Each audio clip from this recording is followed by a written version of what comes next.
Okay, so if everyone can just stay generally muted while we go through the presentation, we'll try and go through it as quickly as we can.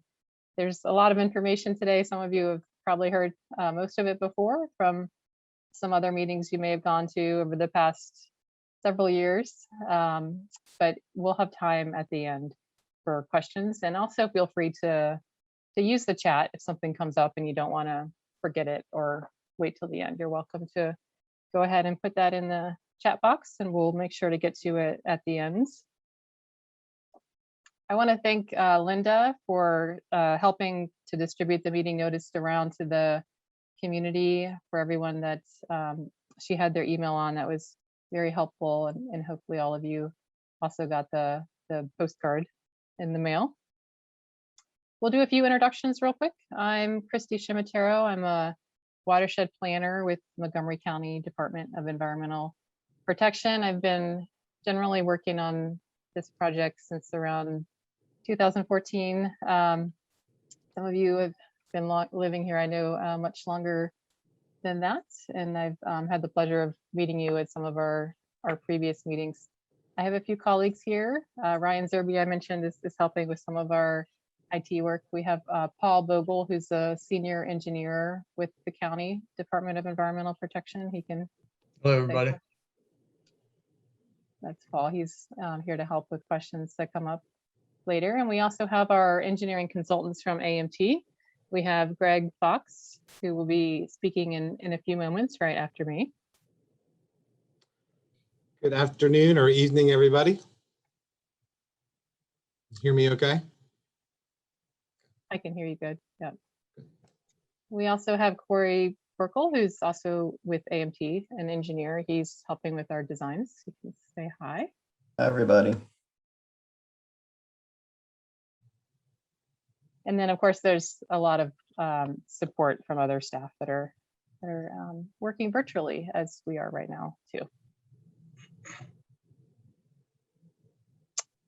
So one quick thing before we jump right in. I know many of you may have heard about the stream project in the past, and there's lots of construction happening right now, all in our area with redevelopment. But this is a project through the county, and it's separate from any other work that may be going on with SHA or 270, which is a group that owns, SHA owns part of the stream property that we'll be working in, but it's a separate effort entirely.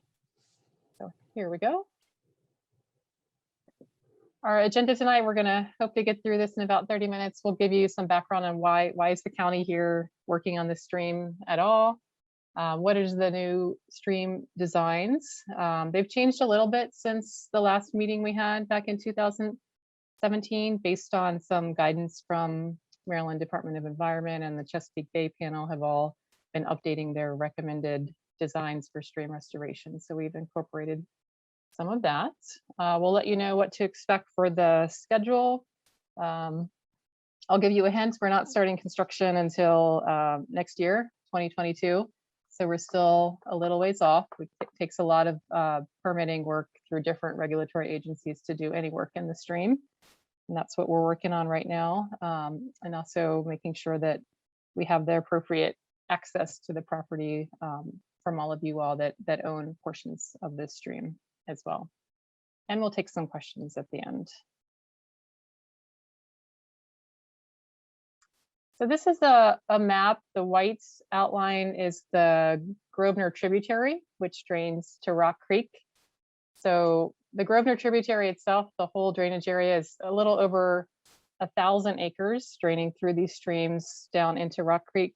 Rock Creek, of course, flows into DC and drains into the Potomac River right at Georgetown there, just downstream of Great Falls. And the green circle is what we're focusing on tonight. We're focusing on the Wildwood Manor portion of this stream restoration project, which is in yellow. We also coincidentally are meeting with the other communities on Monday evening. So that's another option if you know of anyone that would like to attend the Zoom meetings there. Those links are also on our project website. This is just a zoomed in section of that particular reach of stream right in the Wildwood Manor community. This is what we'll be talking about today and showing designs for in much more detail in a few minutes.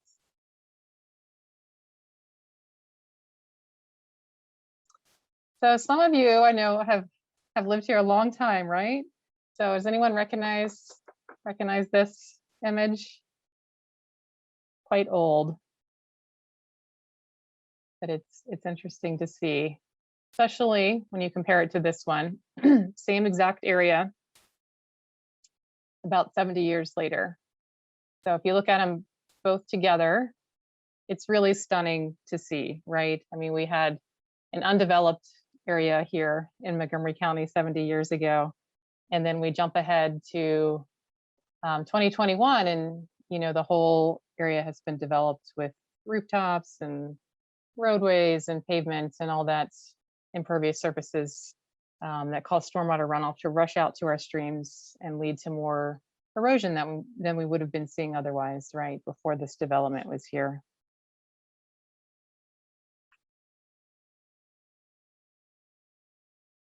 Stormwater regulations in Montgomery County, just so you all know, started in the 1970s. So some of this development had occurred prior to the 1970s, so it doesn't have any stormwater management at all. And some of the development in the Grosvenor area was in the 80s and later, so it has some stormwater management, which is good. So what we've seen and what scientists have seen all around the area is that once you start to increase your impervious surfaces, especially those untreated older development areas, you start to see impacts in our stream. So even at 8 or 10% impervious, you'll start to see some minor erosion happening on the banks of the stream. You get up to 20% impervious, and those impacts start to be more significant, and you start to see more of the vertical banks. The habitat of the stream is starting to be impacted, and we'll start to notice that with our monitoring of the aquatic community. And then once you're at 30%, the photo on the right, you start to see more of these vertical eroded banks, which is common to see in the area where you all live, which has 40% impervious surfaces. So definitely seeing those impacts.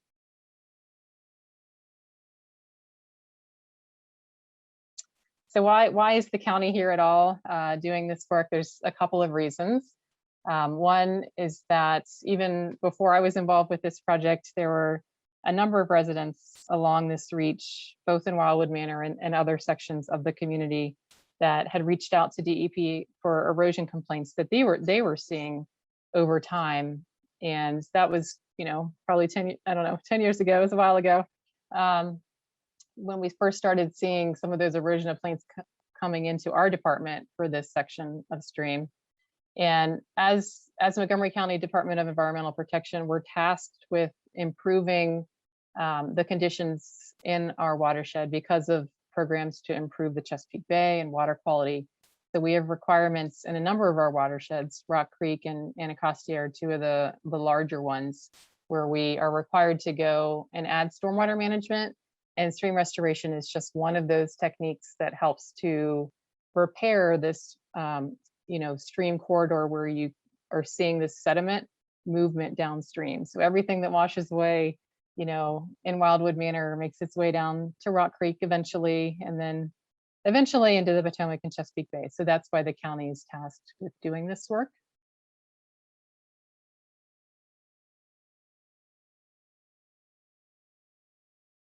We do take a multifaceted approach to watershed restoration. We look upstream of where we're seeing stream erosion to see where we can do improvements to existing stormwater ponds.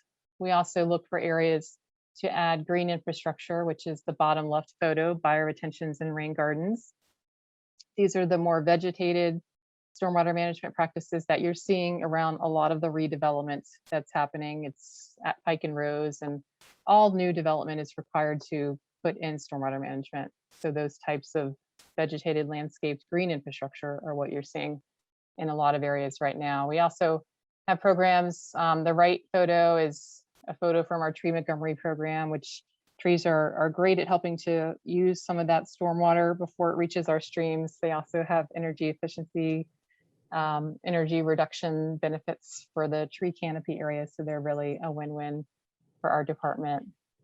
And the manager who runs our tree Montgomery program, actually our forester, she's been out on a lot of the walks that we've done through the Grosvenor stream to help us kind of minimize our tree impacts that we have through our construction project. And we'll talk more about that. I'll turn it over to Greg now for a little more information on the design. Okay, do you all see that? Okay. Yep. Okay. So I'm going to take you on a little trip into some of your all's backyard. I'm sure you've seen this probably from the top side of it, but here's some pictures of what the conditions like through this reach. And what we call a reach is this project reach. As Christy said, there's a lot of different sections as part of the Grosvenor project. And this is what we call the root yard, or we call it RY21 in our little engineering world. But these are some of the conditions we see. These vertical banks, really no semblance of habitat or stream bed formation. It's all just kind of one flat area. The area behind the noise walls, there's erosion towards that noise wall, and you can see the loss of storm pipes. You can see how far that's moved over, which is eroding away sediment from that bank and dropping downstream and heading down to the bay. Similar area, again, behind the noise walls, but you can see some of these trees that are on the stream bank are, in imminent time of them falling over. You've seen that in the past. You've seen the stream move and migrate, and as it widens, we lose more and more of these trees. And then as we get up a little higher, we've got smaller sections, little tribs coming in, and same thing, we're close to sheds, we're close to fences. The stream's moving over towards infrastructure. And with all that, knowing that, and knowing the program, we have pretty clear and concise project objectives for this entire project. And that is, first and foremost, to improve water quality. We're not doing all the stormwater work if we didn't believe that this would help with overall water quality. As we do this, we also improve the riparian buffer, this being the forested buffer. Science shows that if we have just an open edge or a grassed edge up against a stream bank, it's more likely to erode than if we have an established forest and a forest buffer that controls the flow coming into the stream. And then the program that we work in, and why we really do this and we quantify everything and both scientifically and engineering, is to stabilize these stream banks. And that's to stop this erosion. It does a lot of things. It makes it more aesthetic, it's safer, and it does protect that infrastructure that is in risk. But the goal is to reduce that erosion. The reason of that, I'm jumping ahead, is the third point on here, is that pollutant reduction. And that's the erosion prevention and sediment trapping. So we're trying to stop the erosion. We're trying to capture erosion that does occur and give it places to settle out along the stream. And that has a direct connection to the pollutant loads that are carried in sediment and through the channel. So that's one of the approaches that we take to meet that goal, is to reduce that pollutant reduction by reducing the erosion. How we do that is, really we work in the channel. Sometimes we move the channel. In this case, we're really just trying to fix the channel where it is and minimize the impacts that we have, kind of bring it back to what it was before as far as height, size, and then to habitat enhancement, to enhance the area both in the channel and around it. In the channel being, if we can make riffle and pool systems. This allows for places for fish or frogs or other aquatics to stay where they like to stay, as well as having riffles for spawning, but making that in a way that fish can move up and down the channel.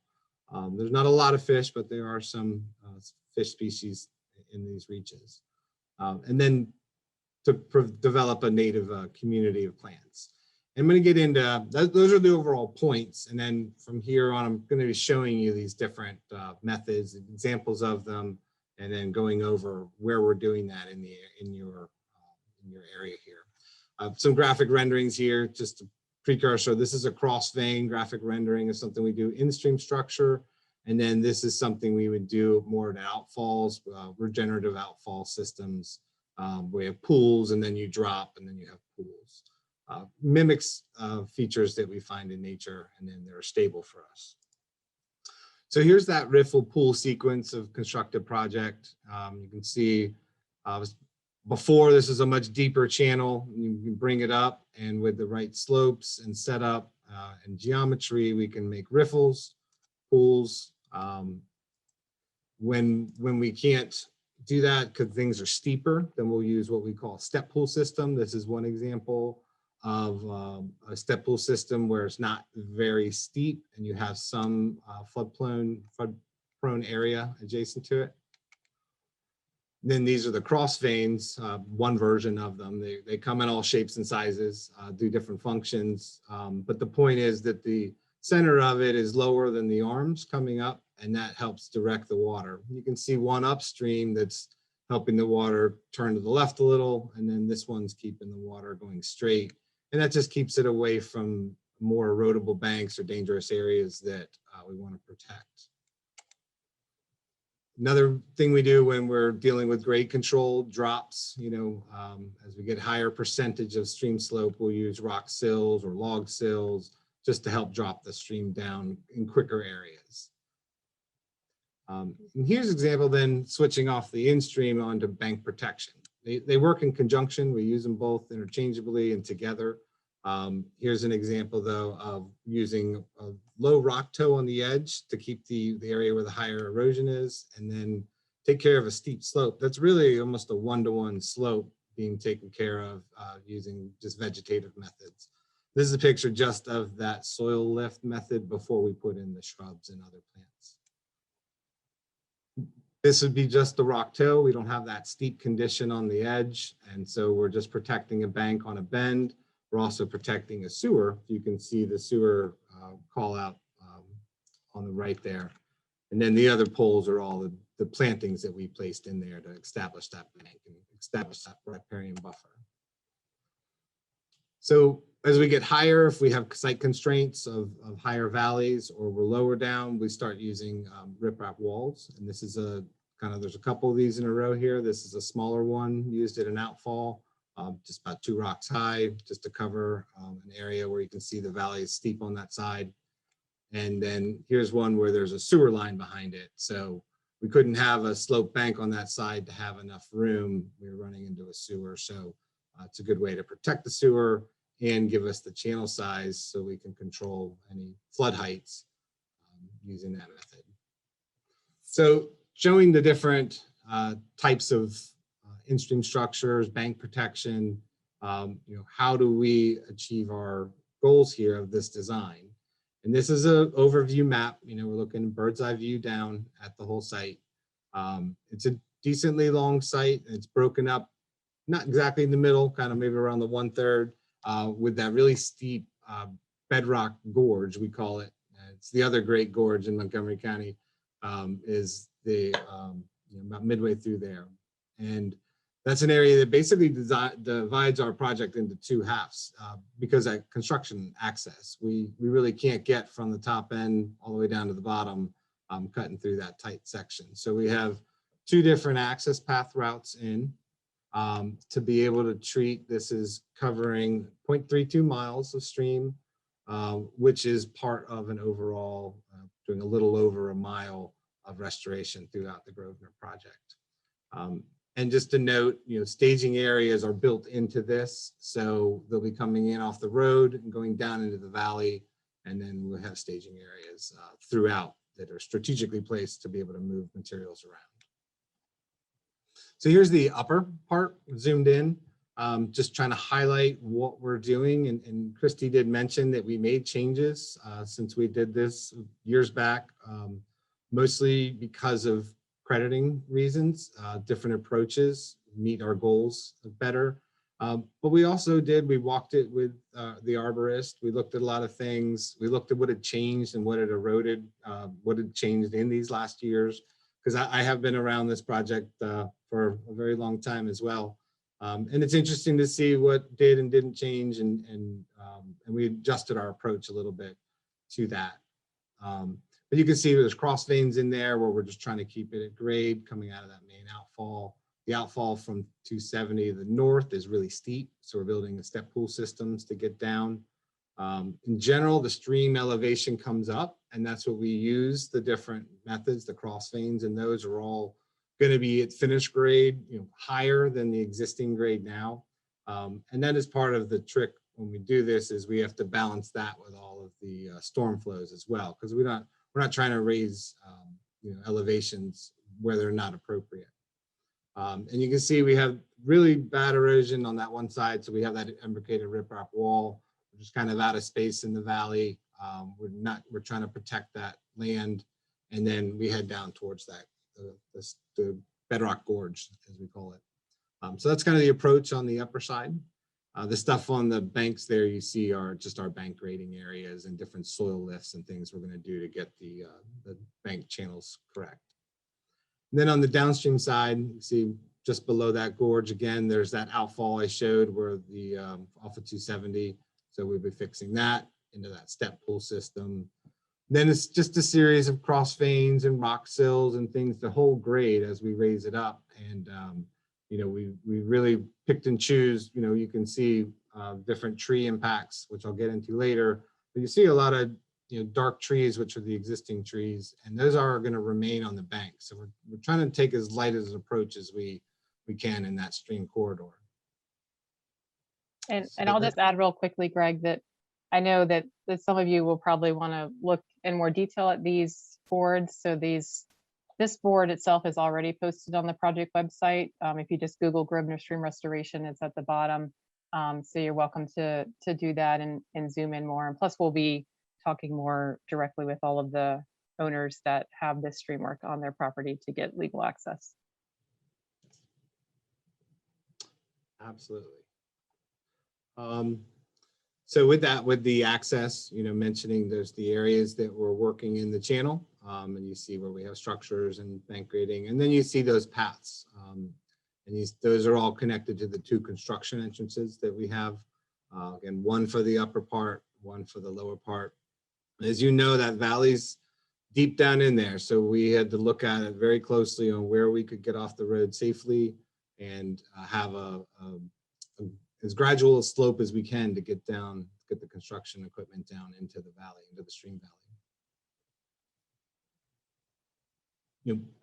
We've mentioned this a lot. I can't help but mention it. It's a big part of the way we approach our designs in the county and all of us, and with the way we get our permits, our tree permits, our tree protection. We inventory everything, and we dodge as many trees as we can, but there's a few that are either already in poor condition. You can see that condition column there. We have dead ones. There's fair where the tops are broken off. So we really do pick access roads and things based on trees that are struggling already. And also by species. Green ash is something that sadly is dying off, as we mostly know. And then the tulip trees, the tulip poplar trees are the most predominant. They're the fastest growing. So we know if we have to pick between a really old oak or some of the more beautiful, larger canopy trees, then we kind of steer towards the tulip trees, just to minimize that and keep it more sustainable in the forest. So what you'll see here is all of the trees that we surveyed, which are 6-inch and up, and that you see those in black, and then the versions of those that are being removed due to the access or things that are on the stream bank in the area we're working are in yellow. And then the red trees are the trees that are larger specimen type trees that are 24-inch and greater. And those are, every one of those are put under scrutiny for our permitting. So we keep that list as small as we can and try to avoid. And you'll see here, before I get into landscaping, you can see a lot of holes in the shapes there of where we have that riparian planting. And those are all the tree protection areas where we're not going to be driving in or working in. So we'll be able to keep all the trees that are in those zones as we go back around. And everything that we do get into, everything we disturb, whether it's for access, in the stream, staging, everything is replanted to the function of either the forest, as we're replacing that riparian forest, or in-stream plantings. We do different types of plantings on the banks, and then wetland, of course, areas are maintained. But the areas on the downstream side, you can see we dodged as much as we could. On the upstream side, you don't see that as much, but those are actually open areas, void of trees now. The one on the bottom of the screen is a big grassed area. So those are the types of areas that we targeted as disturbance. But again, everything we touch gets replanted to its proposed use, including sod up by the road. So the different kind of plantings that we use, and it varies as they get further closer and away from the stream. One thing we do in the stream is live staking. Often those are willow type trees that can handle, they want to be deep in the water. Sycamore is a great tree that works in a lot of environments, especially right on a bank as well. And then red maple throughout the forest. It's a great tree for the area. It's native, but it does get choked out by some of the other species. So when we have an opportunity, we'll target parts that will grow in that area that are in less abundance.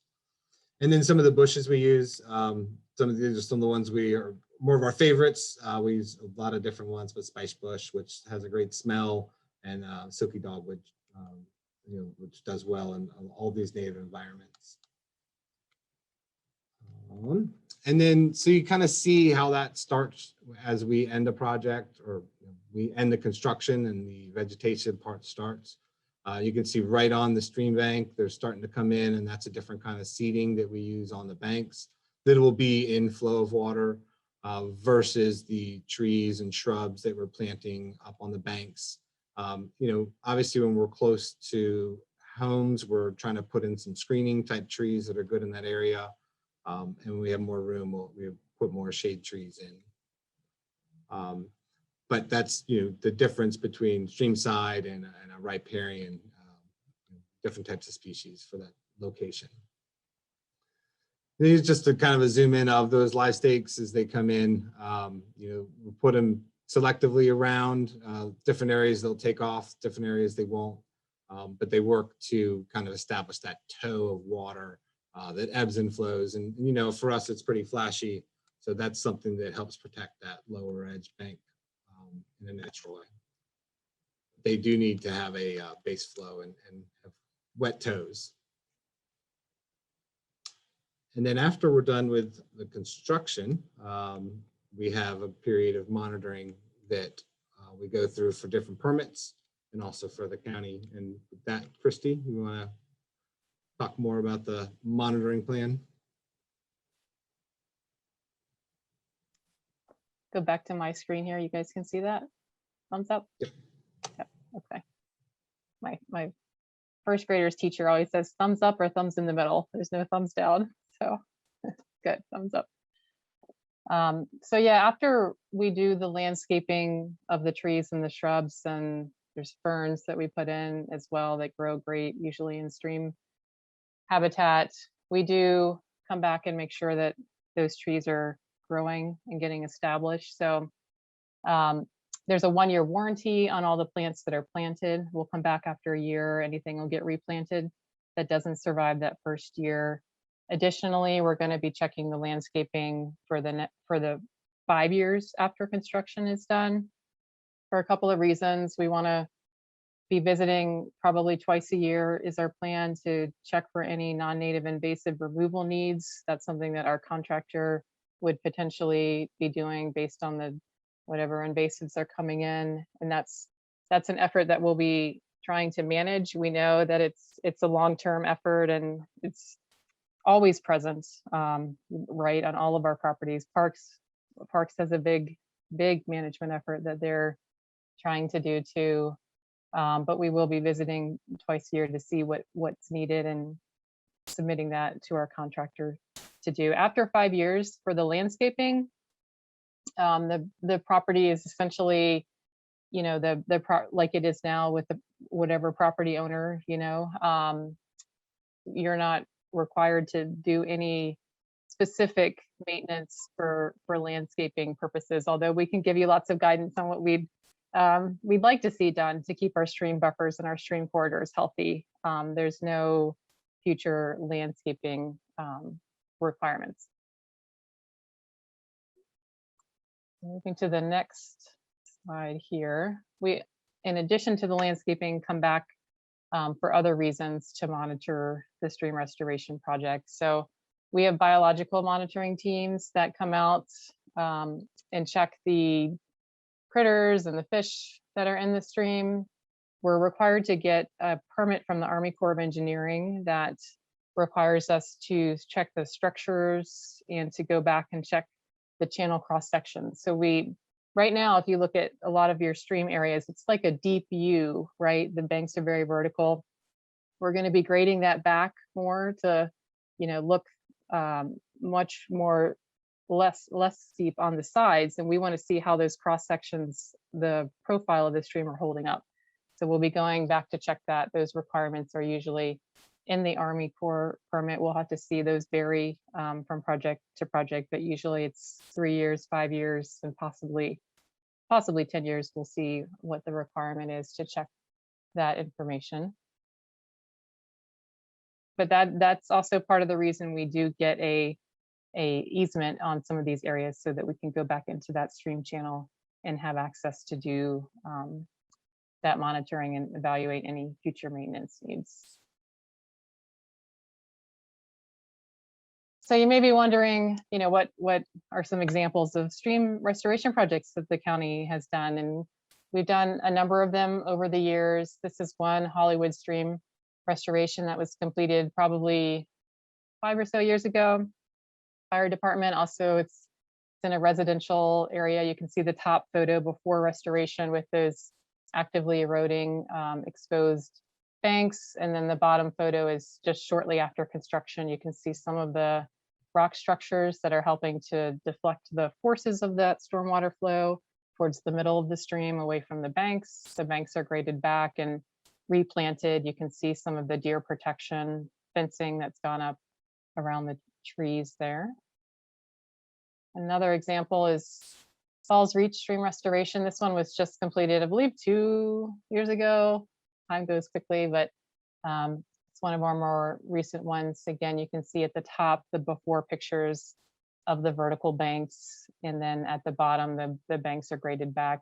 That area actually has a walking path right behind the fence, so we were somewhat limited with what we could do. We couldn't go much further back than that area right there. There was also, I think that's a great example of when like an imbricated wall comes into play. Like you said, you run out of space on that side and can't have the slope bank as long. So that's when we'll bring in something like an imbricated wall. Yeah, I believe there's one area along this Rudyard Reach and Wildwood Manor that has the wall. A lot of times we try to go with less rock if possible, depending on the forces that are going through the stream, so that we can have a more natural stream channel. But like Greg said, sometimes you just really need some rock in an area like, and the right photo here is just showing some WSSC pipe infrastructure, which typically a lot of times flows right along our stream channels too, that they were trying to protect during the project. An easy site actually for you all to go see that was just completed this year. They just did planting spring of 2021 on Parks property, is the very downstream end of the Grosvenor tributary, right before you reach the main stem of Rock Creek. So right by Beach Drive there, you can pull off, or you can walk through if it's a Friday, Saturday, or Sunday, and check out this recently completed project that Parks did. just within the last year. So this photo on the bottom right was taken probably a couple of weeks ago. Paul and I were out there looking at it with them, and they have some temporary seeding that's coming in on the banks. It's just rye cover seed while they're waiting for their meadow seeding to come in. So that hopefully will be popping up next growing season, the meadow seeding. But they've also replanted lots of trees and shrubs through there with deer protection too. And we have other examples if anyone is interested in seeing other examples. I know we a couple of years ago did actually a tour for our Brewood stream restoration project, which some of you may have gone out on too. So we have other examples too. So we mentioned that one of the really important parts of this project is the legal access to go in and do the work, and we wouldn't really even be in this stream area if we didn't have the support of the community to really want to get the stream repaired. So this is something we're hoping over the next month or two, we'll be reaching out to all of the owners to talk individually with you all. We're working on these easement documents right now to have them written up, but the county has a standard stream restoration easements documents that it uses. It gets reviewed by our county attorney and signed off on.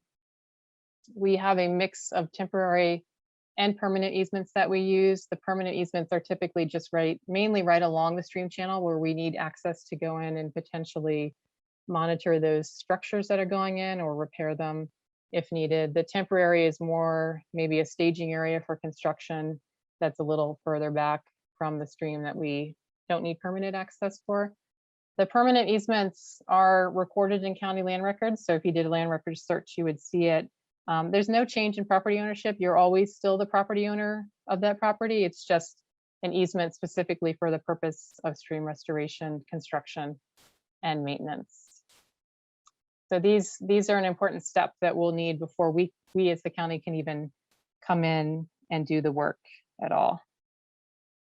There's also a few other just regulatory documents that we may be reaching out to you about, similar to easements. If there's any changes in the floodplain, so we have to do a lot of modeling for the 100-year storm and see where the water goes when we do these projects to make sure that it's safe. If there's any changes at all, I believe it's an inch or about an inch or more, right? We notify all the property owners and they have to sign an acknowledgement letter. And that really varies from reach. There's not big changes in this area, but there may be just a few small changes. We would let you know and discuss that with you. And also there's a new requirement for what's called forest conservation plans, where we'll be reaching out to you and doing some notification on that whole process, which is just our effort to replant the area and go back and do controls and management of our non-native invasives to support the establishment of the trees. So this is our schedule. We're here summer 2021 already. We're hoping to get our easement signed this summer to keep the project on track and get that incorporated into the design. We're hoping to wrap up the design in fall and get all the permits that are needed to keep the project moving forward. Once we do that, we will, once we have final plans and all of those documents, we'll have to bid the project for construction. For us, that takes 4 months for the bidding process. We have a list of pre-approved construction contractors the project will get bid out for, and the winner will get selected during that time period. And we also send all these documents through our Maryland Department of Environment loan program, who helps to finance some of our water quality projects around the county too. So that's the reason for the 4 months. And then that brings us to spring 2022. It's where we are. And that's when we're really shooting for starting the construction of this project as a whole. Now, if you remember that one of the very first maps I put up, the stream reach is about a little over a mile that we're restoring. This section is about a third of a mile. So right now we can't say until we've selected that construction contractor which section will be starting when. We're hoping the contractor will have multiple crews and be working on multiple sections at a time. And that's something that we will certainly be reaching back out to you to update you on once we have that information. So it'll have to be something we will let you know about a bit later on, but we're hoping overall to start this work in spring 2022. Just a little background information. There's other requirements when you work in the stream. For example, you can't work in Rock Creek from March to June 15th, the stream closure period for aquatic habitat and the species that are spawning in there. So any work we're doing between March and June 15th would be outside of the stream, such as setting up our erosion controls and other things like that. That does have an impact on our schedule too, once we get to construction. And what to expect during construction, we can of course go through this again closer to the time to refresh everyone's memory, but you're always welcome to check the project website. Easiest way is to Google Grosvenor Stream Restoration. Otherwise it'll take you a bit to find that link if you don't have it bookmarked. So Google Grosvenor Stream Restoration and we'll keep the schedule up to date. These documents will be posted on there. That project board is already up there. We'll be putting the PowerPoint up there. If this recording goes well, we'll be putting the recording up there. Hopefully we will. The project sign, once we start construction, there's a large project sign, just giving people information on what this project is that we're doing. We do think it'll take about 6 to 8 months to construct. Our typical construction hours are Monday through Friday, 7 a.m. to 4 p.m. and that is consistent with the county's noise ordinance for noise in our communities, and we want to make sure we're complying with that. We occasionally will do work on the weekends, but that's only under unusual circumstances. The contractor would have to get approval from our contract administrator at the county to even do that. So we try to keep them just there during normal business hours, really. So that you'll notice too, like, your landscapers and other people that are blowing leaves and trash collectors and everything. None of that stuff starts before 7 a.m. usually during the week. We will have a fence up around the entire project. This is typically, like it could be a sediment and erosion control plastic fence, or it could be an orange safety fence that's just put up around that entire perimeter of the project area. So on the board that Greg was showing, everything around the outside of the project area will have a fence to keep people out. We don't want people going through the construction site while it is actively under construction due to safety reasons, of course. And if there are any COVID-19 protocols at that time, let's hope that there's not, fingers crossed, right? We'll be following those protocols. We've been lucky that our crews have been able to continue working on our other stormwater management construction projects over the last year following COVID-19 protocols. And Greg was talking about the 2 access paths in. We don't really expect any other impacts due to traffic. There will be, of course, equipment that has to come to the site to drop off materials, but that'll be, temporary and brief during the day. All construction equipment itself will be inside that project limit area. Construction equipment won't be parked out on the street. So we don't anticipate any other traffic impacts. And our crews are very used to working in residential areas. It just is a lot of times where our projects wind up being. So this is what I'm looking forward to. I can already see this when the project is complete. We can all go out there and do just a project completion ceremony. This is one of our stream restoration projects, Donnybrook, which is actually on the much further south in the Beltway in Rock Creek watershed as well. But this one was completed 6 years ago or so. We held a project completion ceremony with one of our prior project planners there. And that's really what we're looking forward to doing, because we want this project we want the stream to be an amenity for you all as property owners. We want you to be able to go outside and enjoy the stream in your backyard, right? We don't want you to be concerned about trees falling from continued erosion in the stream. So we're looking forward to this. I can see it. Just really quickly, last slide. I have to let you know there are lots of other amazing programs in our department for anyone that's interested, and lots of resources available. So our Rainscapes program gives rebates for doing things like rain gardens and conservation landscaping that help to absorb stormwater runoff on your property. It's right now a $7,500 rebate you can get on your own property to do this work, and they come out and help you and visit your site. So it's really a great program. Tree Montgomery will actually come out to help you pick a tree for your property, a shade tree, completely free. They install it for you. It's another amazing program. There's information on organic lawn care, energy reduction programs, and lots of opportunities to volunteer for anyone that's really interested in volunteering. So with that, we'll open it up to questions, but we really want to just emphasize that we are really trying to keep this moving forward. We know there's been delays in the past due to program changes in our department, so we're looking to keep it moving as quickly as possible, and we'll be reaching out to everyone on the easements. If you're one of the residents that lives right along the stream, very soon this summer. So with that, are there any questions in the chat? Let's stop sharing here. I can see the chat. I don't see any questions in the chat. If you have any questions, you're welcome to unmute and let us know, and we can. I have a question, Christy. Sure. Thank you, first of all, for the call and also for your support of the stream restoration of all these years. I have one question regarding the slide that Greg showed, and specifically about the imbricated riprap section. This one area of the stream where we're getting the flow coming in from 270, and it's met at this one corner with the flow coming in from the community, and that's where I saw the imbricated riprap in that corner. We can go back to that.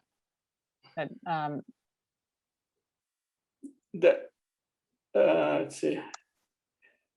Yeah, you're talking about right here. Yep. Right. Yeah. And well, I'm trying to see where there's another next. I think the next slide has. There's an out. This is the. Can you see my pointer? Yep. Actually, there's a better way to do this. There's a fancy laser pointer. Here we go. Yeah, there's an outfall coming down right there. Right. That's exactly and that meets the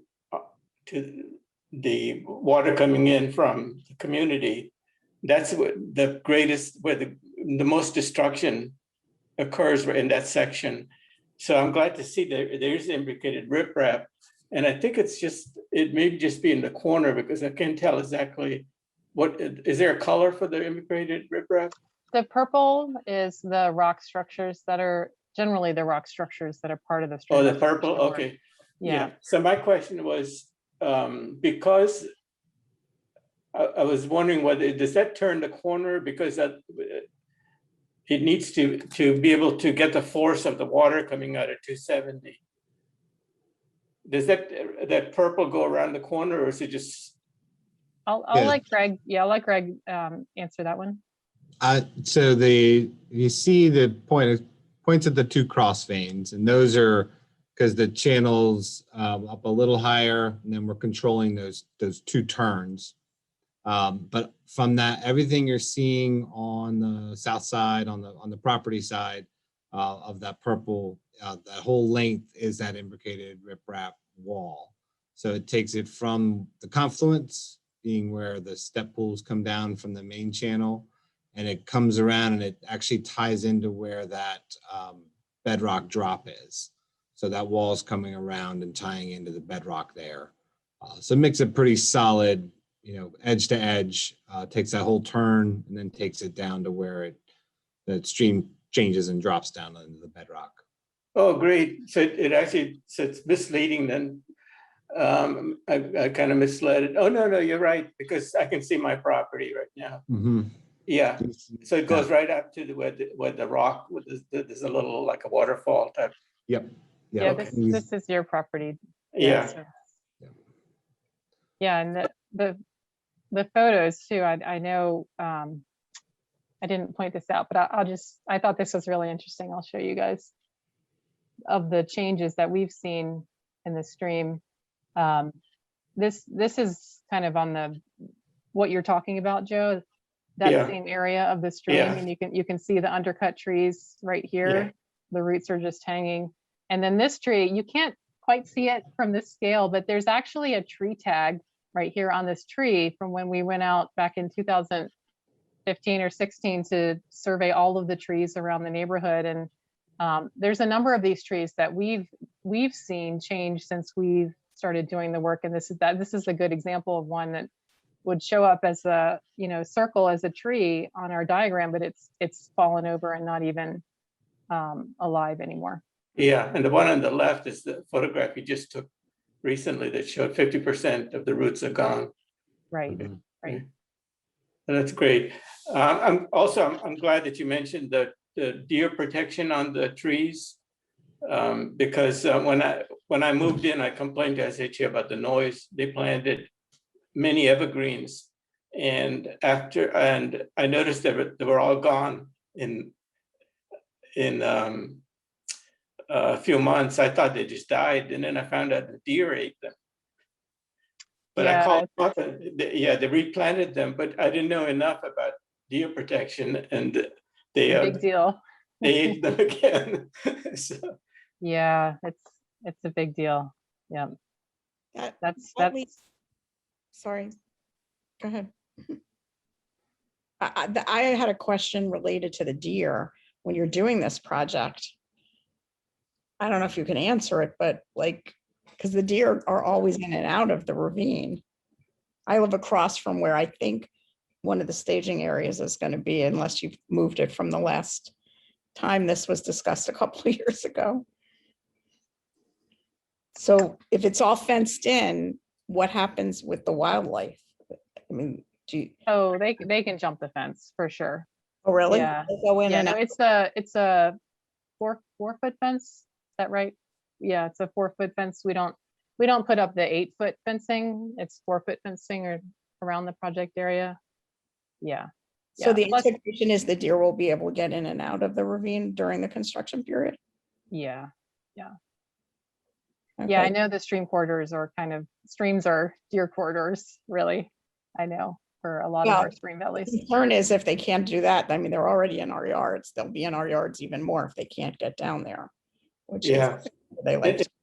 In fact, the area that Barbara is referring to happens to be one of the paths that they take to come in and out across from our house, which is the north staging area. Mhm.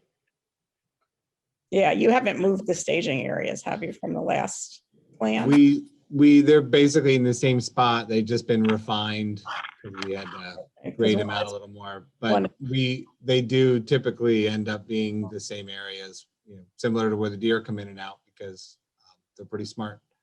So you have to kind of follow them to get down into these deeper valleys. But your experience is they will be able to get in and out, is what you're saying. Mhm. And then I had a second question, which was the property that's behind the houses on the stream side between the sound barrier and the property lines, like say behind Joe's house or, neighbors. Is that owned by Albino or is that? It is. It is? Mhm. And does he have any responsibility? I don't know if he's on the call, if anyone from there is on the call. Does he have any responsibility for maintaining those trees? Because sometimes the trees that go over, I think, are on his property. And when I've called the county about concerns, they were actually out here today doing some trimming across the street from me, which is where the entrance is going to be for your project. And,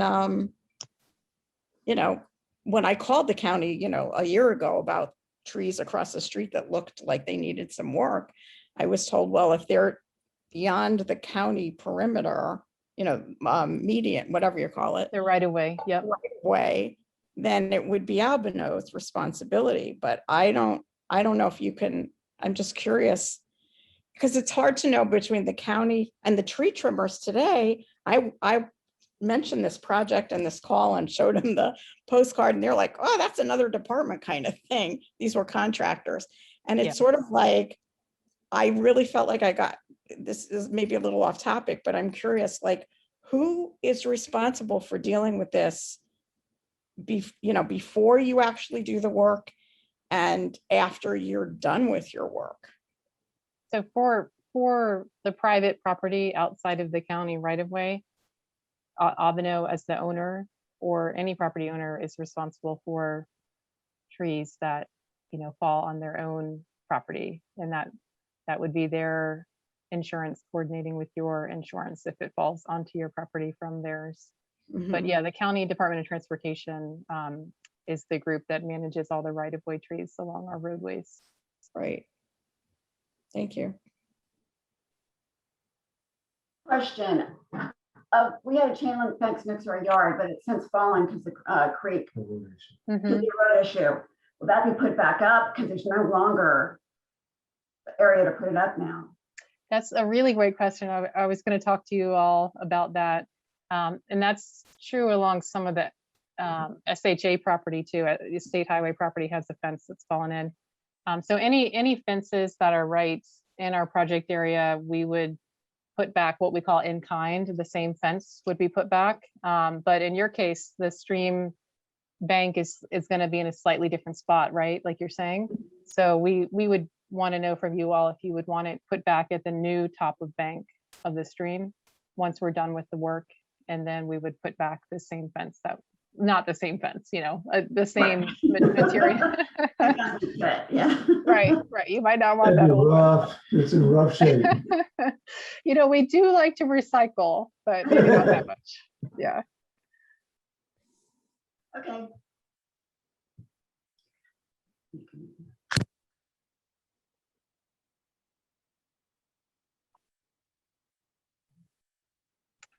Any other questions anyone can think of? And feel free to email me later on if you think of something. Email is the best way to get into touch. We're still all teleworking somewhat at this point. The last time you had the meeting, I think it was at the church. It's a couple years ago about this, I think. Or I think it was at the school. Yeah. School. My understanding is it got postponed because of budget cuts. And is that still a risk? I assume it always is a risk. I've gotten that question a couple times today. I got it by email as well from someone else. I can understand the concern. But just like before, this project it's in our CIP budget, our capital projects budget, right? That gets approved by the county executive and the county council. The design work is in there. That's what AMT is using to do their work. And this is a 6-year, the CIP budget is a 6-year look forecast. And the construction for this project is in that 6-year approved budget. Now, we all know what happens sometimes due to program changes, and none of us could have anticipated what happened a couple of years ago. And it wasn't just this project. The majority of our program was kind of rearranged a bit, and policies and priorities were changed. And then, fortunately, due largely to the community support on this work, we were able to restart this project, and really just a handful of other ones from what we were working on in the past. So, I think we've all learned from experience that anything can happen, right? But as of right now, it is in the budget, and we don't foresee that changing. The best way I can answer that question. I know there are no guarantees, but it's nice to hear that you're optimistic. It's a good question.